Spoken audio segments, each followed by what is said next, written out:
रूस यूक्रेन युद्ध के बीच फंसे भारतीयों को केंद्र सरकार सकुशल वापस हिंदुस्तान लेकर आई थी और अब चूंकि ईरान और इजराइल के बीच युद्ध के हालात बने हुए हैं तो ऐसे में वहां फंसे भारतीयों को लेकर उनके परिजन परेशान हैं और उम्मीद प्रधानमंत्री नरेंद्र मोदी से कि वो उनकी सकुशल वतन वापसी कराएंगे। बता दें कि गाजियाबाद, अमरोहा और बाराबंकी के काफी युवक फंसे हैं और उनको लाने की कोशिशें लगातार जारी हैं। इजराइल और ईरान के बीच हो रहे हवाई हमलों ने भारत में बसे कुछ परिवारों की नींद उड़ा दी है। गाजियाबाद के रहने वाले रिजवान अंसारी का परिवार भी इसमें शामिल है। रिजवान के परिजनों ने प्रधानमंत्री नरेंद्र मोदी से अपने बच्चे की सुरक्षित भारत वापसी की गुहार लगाई। उधर इजराइल ईरान के बीच चल रहे संघर्ष में अमरोहा निवासी सैकड़ों लोग ईरान में फंसे हैं। इनमें जियारत करने वाले, दीनी तालीम और मेडिकल कोर्स करने वाले शामिल हैं। दोनों देशों के बीच संघर्ष छिड़ने के बाद इन सभी के परिजनों की चिंताएं भी बढ़ गई। ऐसे में परिजन अपनों से लगातार फोन करके खैरियत ले रहे हैं। इसके साथ इससे कुशल वापसी के लिए दुआएं कर रहे हैं। अमरोहा के मोहल्ला हक्कानी के रहने वाले शानदार हुसैन नकवी का बेटा पिछले 3 साल से ईरान में रहकर दीनी तालीम हासिल कर रहा है। उनके अनेक रिश्तेदार भी ईरान में मेडिकल और दीनी तालीम हासिल करने के लिए गए हैं। ऐसे में दोनों देशों के बीच जंग छिड़ जाने से सभी परिजन बेहद परेशान हैं। उनका कहना है कि जंग के बीच अनेक बार मोबाइल नेटवर्क कमजोर होता है, जिससे मुश्किलें और ज्यादा बढ़ जाती हैं और चिंताएं ज्यादा बढ़ने लगती हैं। मेरा बेटा लगभग 3 साल से ईरान में है और दीनी तालीम हासिल कर रहा है और अभी 8 महीने पहले वो आया हुआ था, गया है, उसकी शादी हुई अपनी बीवी को लेकर और हम लोग बहुत ज़्यादा परेशान हैं। जैसे वहाँ के हालात चल रहे हैं, जंग चल रही है और मुसलसल कांटेक्ट कर रहे हैं। नेट बहुत कम आ रहा है, बहुत कम बातचीत हो पा रही है।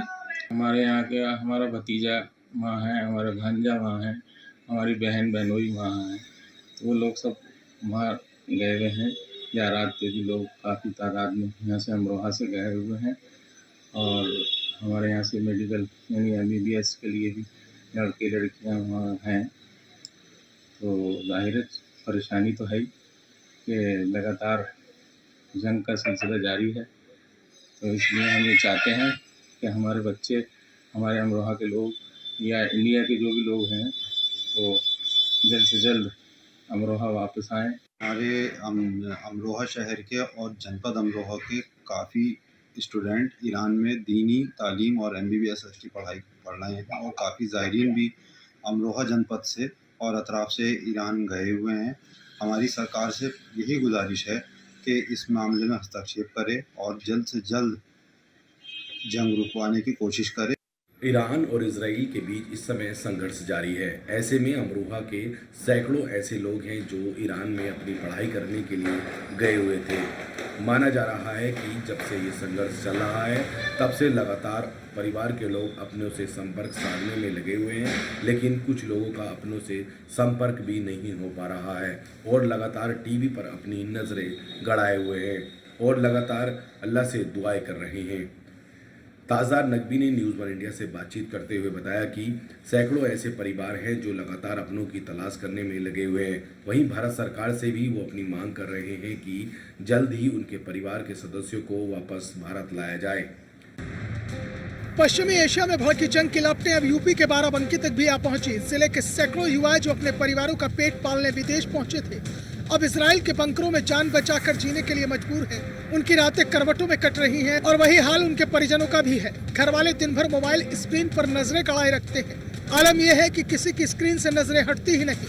घर वालों का डर है कि कहीं कोई अनहोनी ना हो जाए, लेकिन दूसरी तरफ परिवारों का यह भी कहना है कि उनके घर के बच्चों को लेकर वहाँ की सरकार गंभीर है और उनकी सुरक्षा का ध्यान रख रही है। मामला यूपी के बाराबंकी स्थित नवाबगंज तहसील के तेवा क्षेत्र की नई बस्ती का है। यहाँ से गए विभिन्न परिवारों के 16 युवक वहाँ फंसे हैं।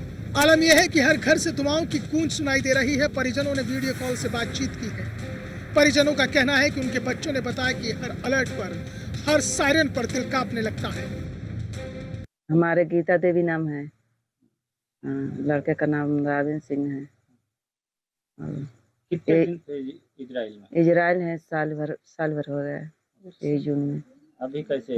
ये समय यही है कि लड़ाई चल रही है। अब देखो, अभी है कि मैंने बंकर में छिप जाते हैं। अभी इसी से तन तसल्ली है कि भाई सुरक्षित रहते हैं। काम या चले या नहीं चले, लेकिन लड़का हमारे ठीक रहे। मेरे बड़े भैया लगभग 1 साल से इजराइल में है और वहाँ पे बम बारूद हो रहा है और यही थोड़ा दिक्कत होती है। सुरक्षित के लिए अपना वो बंकरों में छिप जाते हैं। युद्ध के साये के बीच बंकरों में जीवन गुजार रहे बाराबंकी के सैकड़ों युवा दरअसल इजराइल मजदूरी के सिलसिले में गए बाराबंकी के सैकड़ों युवा इस समय बंकरों में अपना जीवन गुजार रहे हैं।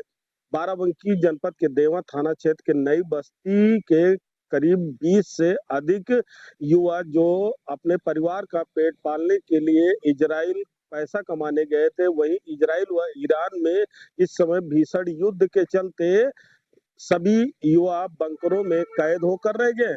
हालांकि युवाओं का कहना है कि इजराइल सरकार भारतीयों का बहुत ख्याल रख रही, वहीं युवाओं को लेकर उनके परिजनों में भी काफी चिंता बनी हुई है। परिजनों की नजरें हमेशा मोबाइल की स्क्रीन पर ही टिकी रहती हैं। परिजन लगातार अपने बच्चों से वीडियो कॉल पर बात करते हैं। युवाओं की माने तो वहां पर लगातार गिर रही मिसाइलों से व युद्ध के सायरन से भय का माहौल बना हुआ है। उधर इजराइल ईरान युद्ध के बीच गाजियाबाद लोनी के एक पिता ने देश के प्रधानमंत्री नरेंद्र मोदी को पत्र लिख दिया, जिसमें उन्होंने लिखा कि उनका बेटा रिजवान हैदर ईरान में डॉक्टरी की पढ़ाई करने के लिए गया हुआ है। दरअसल इजराइल लगातार ईरान के ऊपर हमला कर रहा है और हमले के दौरान तेहरान शहर को निशाना बनाया जा रहा है। इसी बमबारी में लोनी गाजियाबाद के रहने वाले मोहम्मद अली का बेटा रिजवान अहमद बाल बचा। दरअसल जिस वक्त बिल्डिंग पर हमला हुआ उस वक्त रिजवान वहां मौजूद नहीं था। नम आंखों से लिखे पत्र में उन्होंने पीएम मोदी और सीएम योगी से उनके बेटे को सकुशल एयरलिफ्ट कराने की मांग की है। ईरान और इजराइल के युद्ध के बीच गाजियाबाद के लोनी के एक पिता ने प्रधानमंत्री नरेंद्र मोदी को पत्र लिखा है और उस पत्र में कहा है कि उनका बेटा जो ईरान में डॉक्टरी की पढ़ाई कर रहा है उसको वापस लाया जाए। ज़्यादा जानकारी के लिए मेरे साथ इस वक्त उस बच्चे के पिता मौजूद है, एक बार बातचीत कर लेते हैं। आपकी आंखें नम हैं, क्या नाम है आपका? जी मेरा नाम मोहम्मद अली है। मोहम्मद अली जी, क्या हुआ, किस तरह से आपने प्रधानमंत्री नरेंद्र मोदी जी को पत्र लिखा, क्या है पूरी घटना?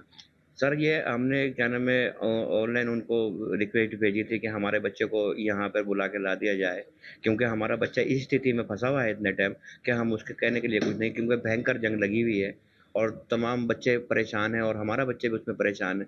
कल तो यह नौबत यहाँ तक पहुँच गई थी कि हमारा बच्चा जिस हॉस्टल के अंदर रहता है वो वहाँ से हमने उसको खाना खाने के लिए इत्तफाकन भेज दिया और जब वो लौट के आया तो उसकी बिल्डिंग जो हॉस्टल था वो ध्वस्त हो चुका था। लोग उसमें मारे गए। बच्चा हमसे कह रहा है पापा यहाँ लोग ये सब मर गए हैं, कुछ घायल हैं। तो ये ऐसे में वो भागकर वहाँ से कुछ दूर तक पहुँच जाता है तो उसको भी कंच लग जाते हैं और वो एक जाके खड़ा हो जाता है पार्क के अंदर। वहाँ से ही हमें फ़ोन किया था उसने किसी अन्य का फ़ोन लेकर और उसके बाद ये कभी बस इतना ही बताता है हमें कि पापा बस मैं ठीक हूँ, हमारी तसल्ली के लिए। हमें नहीं पता हमारा बच्चा कहाँ है, कैसे, क्यों क्या है, क्या करेगा। तो हम निवेदन करते हैं अपने मुख्यमंत्री जी से और हमारे प्रधानमंत्री से और तमाम पूरी भारत सरकार